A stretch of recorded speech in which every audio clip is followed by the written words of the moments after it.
Hello world, my name is Wasim. I am a full stack web developer. Welcome back to the logic building series with C language. अब हम हमारी logic building series का थोड़ा सा level up करते हैं और आज से हम लूप्स को यूज करते हुए कुछ प्रॉब्लम स्टेटमेंट्स को सॉल्व करेंगे। ठीक है, तो हमारे सामने जो आज की वीडियो में प्रॉब्लम स्टेटमेंट है वो कुछ इस तरीके से है।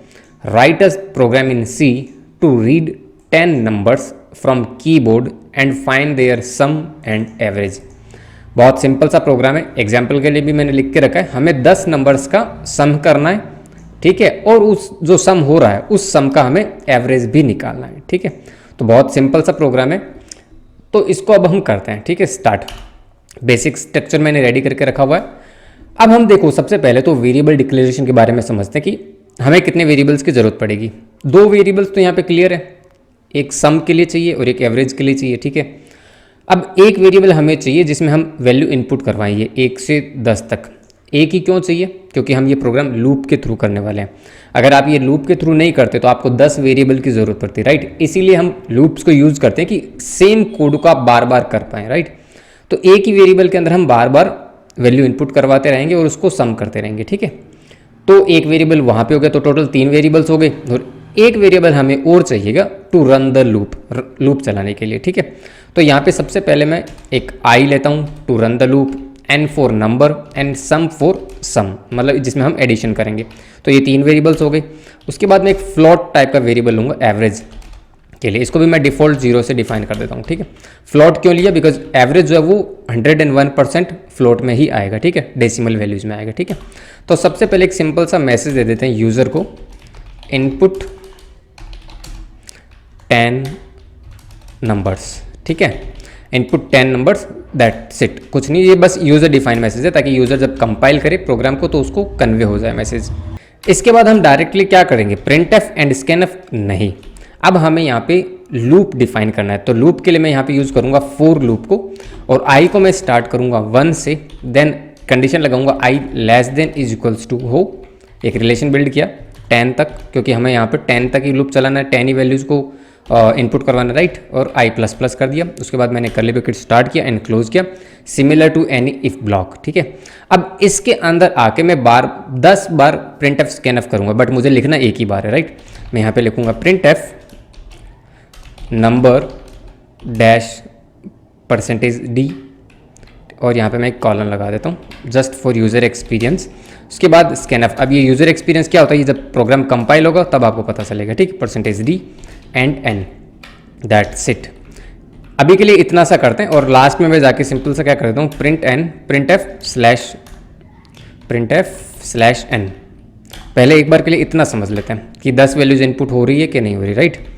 इसको हम इतने ही प्रोग्राम को करते हैं रन। यहाँ पे gcc फाइल नेम है सम एवरेज डॉट सी। एरर आ चुकी है हमारे यहाँ पर। %d हमने कहाँ यूज़ किया,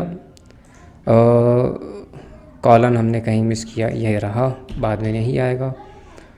ठीक है, नंबर %d, ओके, कॉलन तो आएगा बट मुझे यहाँ पे एक वेरिएबल भी तो लगाना पड़ेगा ना। ठीक है, अब इसको अगेन रन करते हैं। ठीक है, उसके बाद a dot out, okay, input 10 numbers, number 1, यहाँ पे मुझे एक स्लैश एन लगाना था, /n। इसको अगेन देखिए, नंबर 1 मैं रख सकता हूँ 5, नंबर 2 6, नंबर 3 7, इसी तरीके से मैं फटाफट 10 वैल्यूज रख देता हूँ। दैट्स इट, 10 वैल्यूज इनपुट हो चुके। तो यहाँ पे क्या आया? नंबर %d क्या है? आई की वैल्यू आ रही है। जब आई की वैल्यू 1 थी तो यहाँ पे ये वाला पार्ट चला। ठीक है, थोड़ा सा जूम करके दिखाता हूँ। नंबर 1 कब आया? ये वाला पार्ट, नंबर 1, बिकॉज आई की वैल्यू 1 थी, और यहाँ पे ये आई की वैल्यू प्रिंट हो चुकी है, और यहाँ पे हमसे स्कैन ऑफ करवा लिया कि भाई आप नंबर की वैल्यू डाल दो। ठीक है, तो वो बार बार चेंज होती जा रही है। तो आई बिलीव सिंपल सा ये कॉन्सेप्ट आपको समझ में आ गया। अब हमारे पास 10 वैल्यूज़ तो आ गई, बट अभी तक हमने उसका सम कैलकुलेट नहीं किया। तो सम हम कहाँ पे कैलकुलेट करेंगे? लूप के अंदर ही करेंगे। जैसे ही हमारे पास वैल्यू आ जाएगी एट दैट मोमेंट, उसी समय हम सम भी कैलकुलेट कर लेंगे। ठीक है, तो सम हमारा डिफॉल्ट क्या है? 0। तो यहाँ पे मैं क्या करूँगा? सम प्लस इक्वल टू n कर दूंगा। तो सम के अंदर जो पहले वैल्यू थी, पहले थी 0, तो 0 के अंदर क्या वैल्यू प्लस हो जाएगी और असाइन हो जाएगी जो हम इनपुट करेंगे first time, then second time, then third time. तो ये एक मतलब एक तरीके से पहले वाली वैल्यू के अंदर नई वाली वैल्यू सम होके मतलब ऐड होके सम के अंदर ही रीअसाइन हो जाएगी। इसका अगर दूसरा स्टेटमेंट अगर दूसरे तरीके से आप इसको समझना चाहें तो ये कुछ इस तरीके से है, जस्ट फॉर योर अंडरस्टैंडिंग, ठीक है। प्लस इक्वल टू यही काम करता है कि जो लेफ्ट हैंड पे जो वेरिएबल है वो आपको दोबारा नहीं लिखना पड़ता, उसी वैल्यू के अंदर जो आपने राइट साइड में वैल्यू लिखी है वो सम होकर ऐड हो जाती है, ठीक है। तो यहाँ पे मैंने जो कमेंट लिखा आप इसको देख के समझ सकते हैं, ठीक है। तो अब यहाँ पे मैं आके सम को प्रिंट कर देता हूँ। पहले हम सम वाली वैल्यू देख लेते हैं, /n sum of 10 numbers is और वट एवर, देन यहाँ पे हम लिखेंगे परसेंटेज सम, ठीक है। इस प्रोग्राम को हम करते हैं कंपाइल, सॉरी यहाँ पे परसेंटेज नहीं, यहाँ पे एंड आएगा ना, एंड भी नहीं आएगा, सॉरी प्रिंट कर रहे हैं ना हम, स्कैन नहीं कर रहे। इसको अब अगेन हम करते हैं कंपाइल, देन एरर आ चुकी है। एरर क्यों आई? यहाँ पे हमने परसेंटेज डी नहीं लगाया, ठीक है। Then a dot out c input 10 numbers, number 1। इसी तरीके से अगेन हमें 10 वैल्यूज इनपुट करनी पड़ेगी, जो भी वैल्यूज आप रखना चाहें आपकी मर्जी है। एंटर को वैल्यू रीड नहीं करेगा, मेक श्योर, ठीक है। तो वैल्यू क्या आई? The sum of 10 numbers is 39। हमारे पास सम तो आ चुका है, आपको दिख रहा है सम ऑफ 10 नंबर्स इज 39, ठीक है। तो हमारा सम वाला पार्ट तो हो चुका है कंप्लीट। अब हमें एवरेज कैलकुलेट करना है, जो हमारी सेकंड कंडीशन है, ठीक है।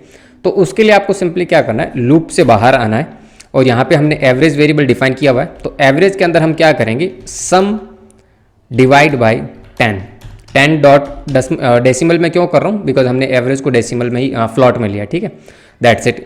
तो इससे क्या होगा, सम की जो वैल्यू है उसमें डिवाइड 10 कर देंगे तो हमारे पास एक एवरेज आ जाएगा, और उसको मैं प्रिंट कर देता हूँ, average of 10। Average of 10 number is, यहाँ पे अब परसेंटेज डी नहीं, यहाँ पे आएगा परसेंटेज एफ और average, that's it, nothing else. बहुत सिंपल सा प्रोग्राम है, बहुत सिंपल सी कंडीशंस हैं। अब इसको अगेन मैं एग्जीक्यूट करता हूँ, देन रन करता हूँ। ए डॉट आउट 1 2 3 4 5 6 7 8 9 10। तो सम की वैल्यू क्या आई टोटल, देखो sum of 10 numbers is 55 and average of 10 number is 5.500। That's it, बहुत सिंपल सा प्रोग्राम था, ठीक है। तो ये हमने किस तरीके से कर लिया, फोर के थ्रू कर लिया।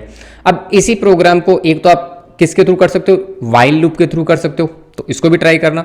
और दूसरी कंडीशन ये ट्राई करना कि यहाँ पे मैंने क्या किया, 10 लिमिट फिक्स कर दी, राइट, लाइक इनपुट 10 नंबर्स। इस प्रोग्राम को आपको दूसरे वे में क्या करना है कि जो यहाँ पे ये लिमिट है, ये लिमिट भी आपको इनपुट करवानी है, ठीक है। मतलब कल को ये कह देना कि एक तरीके से ये हो गया कि आपको n नंबर ऑफ वैल्यूज का, n नंबर ऑफ नंबर्स का सम करना है और उनका एवरेज निकालना है। तो कंडीशन बहुत सिंपल सी होगी, यहाँ पे आपको एक वेरिएबल डिफाइन करना है लिमिट से, और उस लिमिट वाले वेरिएबल में वैल्यू इनपुट करवा लेनी है लूप डिफाइन करने से पहले। और यहाँ पे 10 की जगह क्या आ जाएगा, वो वेरिएबल आ जाएगा, सिंपल। इसके अलावा कुछ चेंज नहीं होगा। तो मेक श्योर इसको ट्राई जरूर करना, ठीक है। So that's it for this video. अब जाते जाते वीडियो को लाइक जरूर कर देना। चैनल को अगर सब्सक्राइब नहीं किया माय डियर तो मेक श्योर वो भी कर लेना। इस प्लेलिस्ट को अगर बुकमार्क नहीं किया तो वो भी कर लो, और जो प्रीवियस वीडियोस मैंने बनाई है उनको भी देखो और हाथ से प्रैक्टिस ज़रूर करो, बिकॉज खाली देखने से कुछ नहीं होगा। सिंपल सा ये प्लेलिस्ट का लिंक भी नीचे डिस्क्रिप्शन के अंदर मिल जाएगा, और अगर इस वीडियो पे आ गए हो तो प्लेलिस्ट पे भी जाना कोई बड़ी बात नहीं है, ठीक है। सिंपल यहाँ स्टार पे क्लिक करो, बुकमार्क को डन करो, दैट्स इट, ठीक है। चलो फिर मिलते हैं नेक्स्ट वीडियो के अंदर। Till then bye bye.